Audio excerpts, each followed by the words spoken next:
kita anak-anak belakangan ini kadang-kala mudah menyalahkan. Saya sering begitu. Kadang dulu suka menyalahkan. Oh, ini tidak ada dalilnya, ini tidak ada dalilnya. Bukan tidak ada dalilnya, cuma kita yang belum dapat. Ya. Kenapa orang tua dulu mengatakan cucian yang kau cuci sesudah asar ambil sebelum sampai maghrib. Ambil. Kenapa? Karena jin itu keluar, syaitan itu keluar, itu sekitar jam 5 sore. Ketika matahari sudah memulai memerah, itu sudah dia keluar. Makanya Rasulullah mengatakan, jangan membiarkan anak-anakmu bermain di sore hari. Nah, makanya disuruh masuk, anak-anak disuruh masuk ke rumah. Pakaian diambil, karena kapan tidak diambil, jin yang sudah menyembah matahari di waktu matahari sudah memerah sampai dia tenggelam, itu ketika dia kembali, dia akan masuk di pakaian-pakaian yang masih tergantung. Nah, itulah sehingga banyak biasanya orang kena penyakit dada, itu sampai biasa langsung meninggal.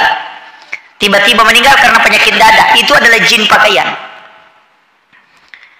Bahkan saya dapat satu riwayat mengatakan ketika ada pakaian yang sudah dicuci kemudian disimpan di luar rumah bermalam, jangan kau pakai pakaian itu kecuali kau cuci kembali.